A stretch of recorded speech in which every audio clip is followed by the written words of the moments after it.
2025 मध्ये आपलं आयुष्य झपाट्याने बदलतंय। कामाच्या पद्धती, ताणतणावांचं प्रमाण, स्क्रीन टाइम आणि मानसिक आरोग्याचे प्रश्न। म्हणून जुन्या सवयी नेहमीसारख्या काम करत नाहीत आणि चुकीच्या सवयींमुळे समस्या अजूनच वाढतायत। पण काही सवयी आजही तितक्याच प्रभावी आहेत, फक्त त्यांना नवीन पद्धतीने घडवावं लागतं। आज आपण पाहणार आहोत 2025 मध्ये खरंच उपयोगी पडणाऱ्या सवयी।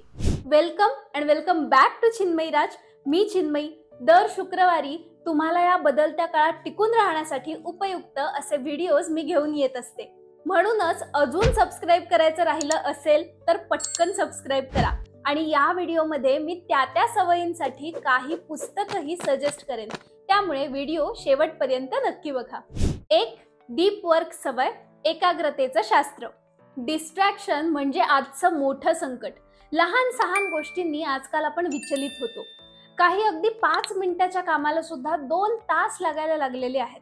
म्हणूनच डीप वर्क म्हणजेच ठराविक वेळेस फोन बाजूला ठेवून अन्य डिस्ट्रॅक्शन बाजूला करून फोकस्ड काम करणं। कॅल न्यूपोर्ट या वैज्ञानिकानं सिद्ध केलंय की दिवसातून 60 ते 90 मिनिटाचं अनइंटरप्टेड म्हणजेच कुठल्याही अडथळा विरहित केलेलं काम तुमची प्रोडक्टिव्हिटी तिप्पट वाढवतं।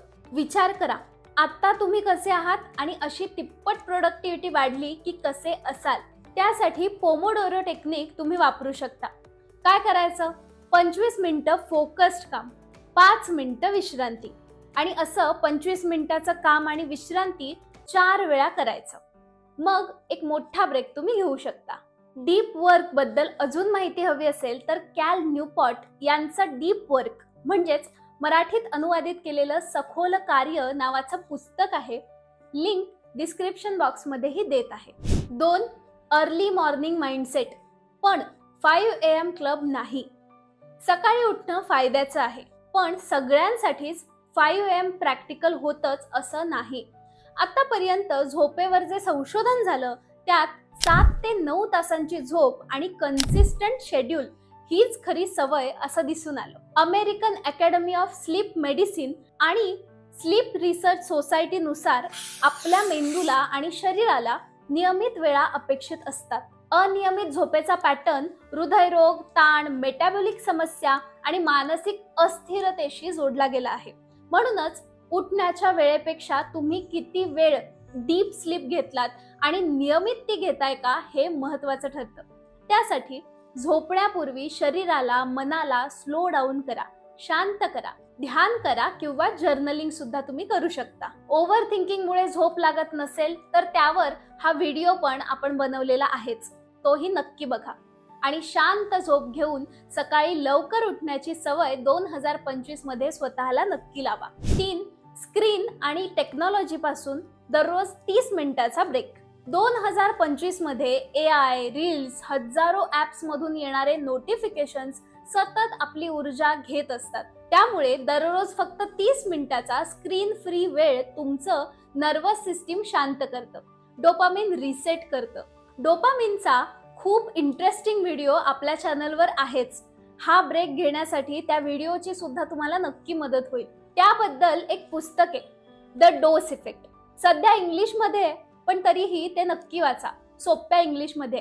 त्या पुस्तकाचाही आपल्याला सवय लावण्यासाठी नक्की फायदा होईल। रात्री झोपण्याआधी 30 मिनिटं जर तुम्ही तुमच्या बेडवर बसून एखादं पुस्तक वाचलं आणि बेडला नो स्क्रीन झोन घोषित केलं तर ही सवय लावायला मदतच होते। 4 माइंड डम्पिंग किंवा ब्रेन डम्पिंग। 2025 मध्ये ओव्हर थिंकिंग कमी करायचं असेल तर मनातलं सगळं कागदावर उतरवा। एक दिवस थोडा वेळ देऊन सगळं लिहून काढा। त्यानंतर नोटबुक किंवा फोन किंवा लॅपटॉपवर लिहत असाल तर तो बंद करायचा आणि मग दुसऱ्या दिवशी शांतपणे ते सगळं वाचून काढायचं।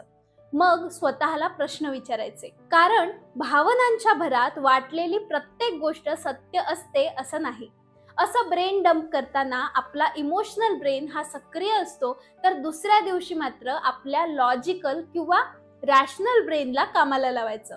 सायकोलॉजिस्ट सांगतात, लिहिलं की आपल्या मेंदूतली गोंधळाची माहिती एक्सटर्नल होते आणि एन्झायटी कमी होते। म्हणूनच दररोज झोपण्याआधी व्हॉट्स इन माय माइंड असा स्वतःला प्रश्न विचारा आणि मग लिहून काढा। त्यासाठी 2 पुस्तकं सांगते जी 2025 मध्ये तुम्ही नक्की वाचली पाहिजेत. एक, स्टॉप ओव्हर थिंकिंग, मूळ लेखक निक ट्रेंटन, मराठी अनुवाद Avanti Vartak. 2, don't believe everything you think, हे मूळ इंग्लिश पुस्तक आहे. जोसेफ नुएन यांनी ते लिहिलेलं आहे. तुमच्या प्रत्येक विचारावर विश्वास ठेवू नका, हा मराठी अनुवाद डॉक्टर सुचिता फडके यांनी लिहिलेला आहे. 5, नर्वस सिस्टीम रिसेट करण्यासाठीच्या सवयी, हे खरं तर 2025चं मेंटल हेल्थ टूल किट आहे. यात 4 गोष्टी येतात. डीप ब्रीदिंग म्हणजे खोल श्वास घेणे, कोल्ड शॉवर थंड पाण्याची आंघोळ, आपल्या हॉबीज किंवा छंद यांना जोपासणं, आणि 4, ग्राउंडिंग टेक्निक्स. या सवयी नर्वस सिस्टीम काम ठेवतात, शांत करतात, जे एन्झायटी, वर्क स्ट्रेस आणि सतत स्क्रीनच्या वापरामुळे जो डिजिटल फटीग म्हणजेच थकवा आलेला असतो त्यामध्ये उपयोगी पडतात. म्हणूनच नर्वस सिस्टीमला शांत ठेवण्यासाठी दररोज सकाळी 5 मिनिटाचा बॉक्स ब्रीदिंग या सरावाने सुरुवात करा. यात बोटाने हवेत किंवा कोणत्याही पृष्ठभागावर बॉक्स सारखा आकार तयार करत ठराविक पद्धतीने श्वासोच्छ्वास करायचा आहे. चला करून बघू. श्वास नाकाने आत घेत 1, 2, 3, 4. श्वास थांबवा, होल्ड 1, 2, 3, 4.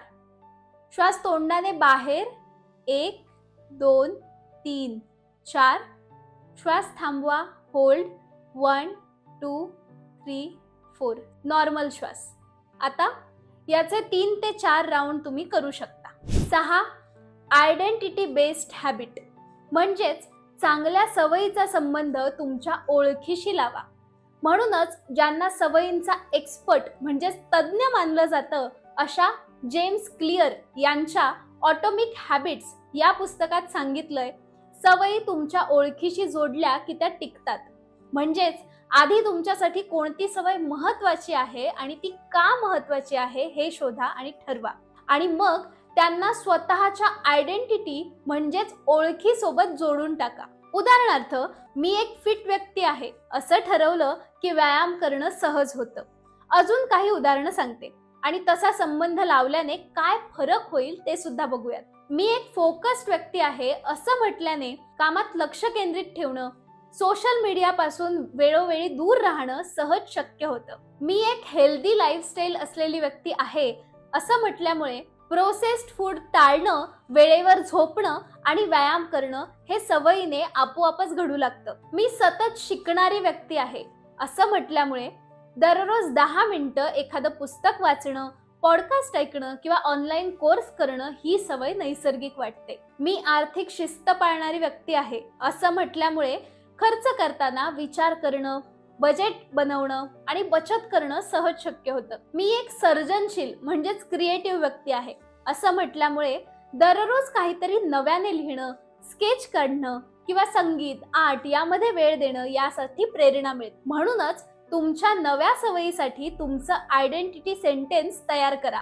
अजून एक बोनस सवय सांगते फक्त तुमच्यासाठी. 2025 मध्ये सक्सेस मिळवण्यासाठी जुन्या गोष्टी पुरेशा नाहीत, कारण लाईफस्टाईल नवीन आहे. त्यातून निर्माण झालेल्या समस्या आपल्यासाठी नवीन आहेत. म्हणूनच तुम्ही करा कॉन्शियस रिवायरिंग, म्हणजेच स्वतःची आत्ताची जीवनशैली, चांगल्या वाईट सवयींना जाणीवपूर्वक तपासा. गेल्या 6 महिन्यात काय केलं, काय राहून गेलं, काय बदलावं लागेल, काय नवीन शिकावं लागेल ते लिहून काढा. याने तुम्हाला एक फ्रेश रिसेट मिळेल आणि ही सवय तुम्हाला फक्त बाह्य नाही तर आंतरिक शांती, एनर्जी आणि क्लॅरिटी देतील. आता तुम्ही म्हणाल, अर्ध 2025 तर संपलं, पण उरलेले 5 महिने आपल्या हातात आहेत. या वेळेत स्वतःवर छान काम केलात तर 2026 मधली ध्येय पूर्ण करायला कमी कष्ट लागतील. तर तुम्हाला या 6 पैकी कोणती सवय ऑलरेडी आहे कमेंट मध्ये नक्की सांगा. व्हिडिओ आवडला तर लाईक आणि शेअर करा. पुन्हा भेटू पुढच्या शुक्रवारी. तोपर्यंत काळजी घ्या. धन्यवाद.